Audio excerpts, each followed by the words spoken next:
There were a lot of little side trips I took while I was in the Los Angeles area. If you go to Griffith Park, it's right near the Hollywood Bowl, I believe. Kind of middle north of downtown Los Angeles. It's a real nice park, and it's kind of at the foothill part of the mountains right there in Los Angeles. I can't remember the name of those mountains. Voila! My map.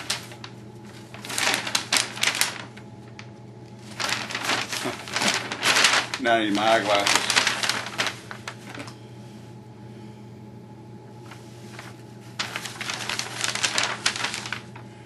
I want to say the mountains just north of Los Angeles is the San Gabriel Mountains, but I may be wrong about that.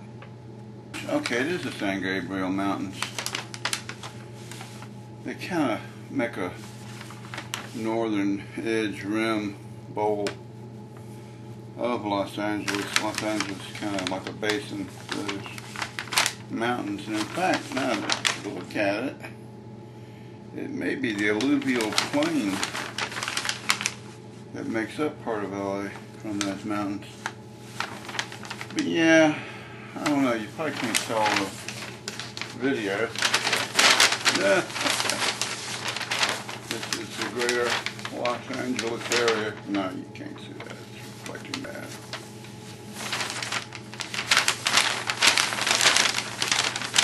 But this is the Santa Monica area here, and if you go inland to the downtown Los Angeles area, just a little bit north of it is where Griffith Park is. So I go out to the beaches and hang out in all the beautiful beaches and the beautiful people and having fun, doing touristy stuff. And then when a day or two passed and started getting hungry, go back down to downtown Los Angeles where they had a mission and a few soup lines, and I'd bulk up a little bit, feed up, and then I'd go back out to the beaches and hang out again, which was a lot of fun. Los Angeles has some of the most beautiful beaches anywhere I've been. But occasionally I'd take a side trip in between or just on the way. The LaBrea tar pits is one of them. That's a really neat place in Los Angeles that you owe it to yourself to go if you have any interest in paleontology or fossils or dinosaurs or early mammals, woolly mammoths, sabre-toothed tigers. But that's right like in the middle of the metropolitan area of Los Angeles, so it's like weird. In the middle of the city there's this little park.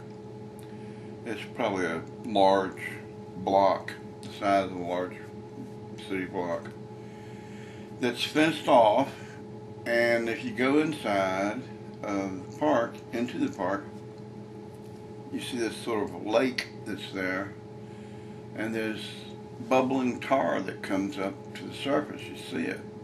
It's a natural phenomena where occasionally when tar is a petroleum byproduct or part of the petroleum,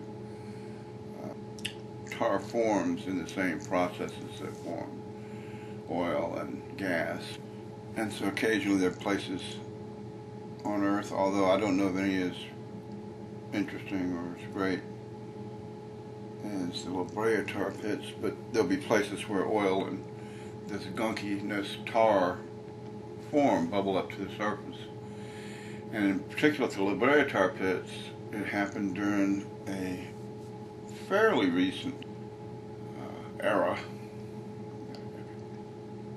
prehistoric era, when the woolly mammoths mastodons, woolly rhinoceros, the smilodon, which is the sabre-toothed tiger, saber-toothed cat.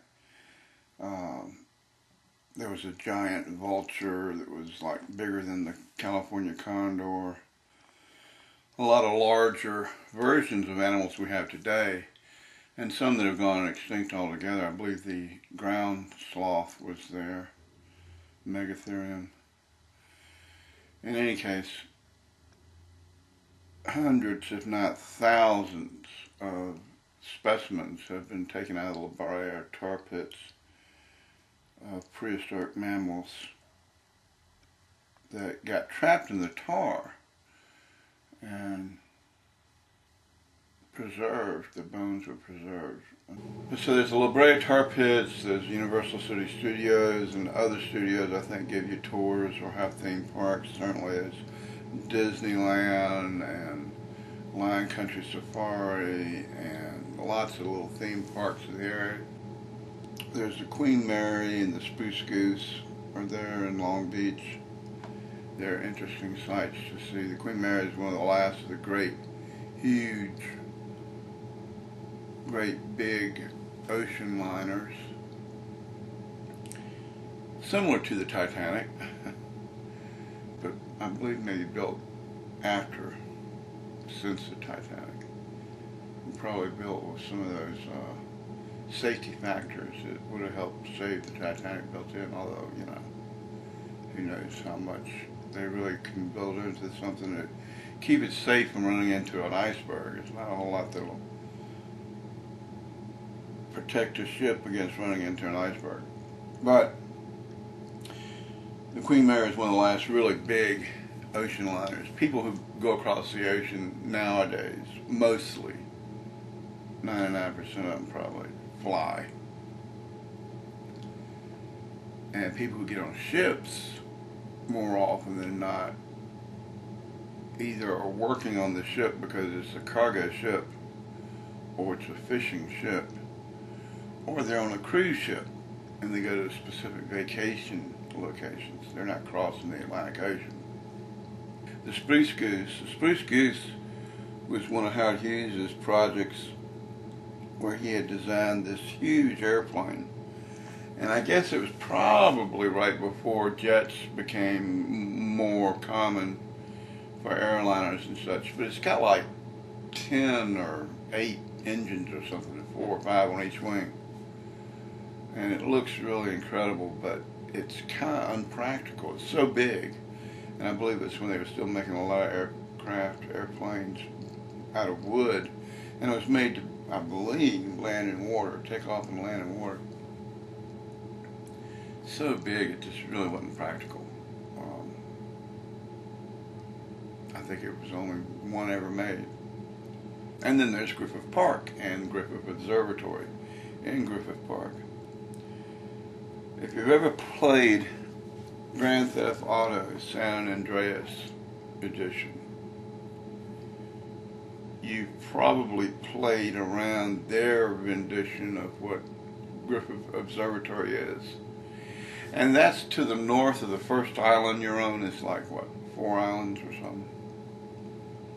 The beginner island, they've got a main telescope, if not maybe more than one now. I know they had at least one big telescope under the dome and all that good stuff. And then in the wings they had separate little telescopes, smaller ones. And I believe during certain days or nights out of the week rather, they would invite astronomers, amateur astronomers, to bring their own little telescopes and set up out in the yard, and they have talks and help people train their telescope on various objects. One thing they tell you about any kind of stargazing is to get away from city lights. And unless you go, you know, way out of Los Angeles area, you're going to have some problem with the ambient light coming out of the city. But because this is a bit north and the park's pretty big, you have less of that than you would in other areas of Los Angeles, and can see, you know, some objects pretty well. They had a lot of neat exhibits too. Things like what's your weight on Mars or on the moon. It has scales. You stand on them and it tells you how much you weigh on the moon or on Mars, and it's significantly less than here on Earth because the gravity is less on Mars than on the moon. So I think I was a little heavy then, but not as heavy as I am now, but it was kind of nice to see. Instead of being 175 pounds, I was only 150 or 135. They also have a telescope trained on the sun. It's really neat. When you're in the observatory area, you see this monitor that's got the sun.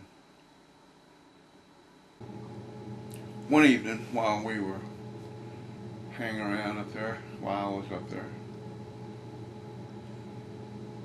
they had a little talk where they invited everyone to go to the west wing of the observatory and look out toward the Pacific Ocean. I don't know that you really could see the ocean from there. I guess you could, but it's 10 miles from the ocean or more. I don't know.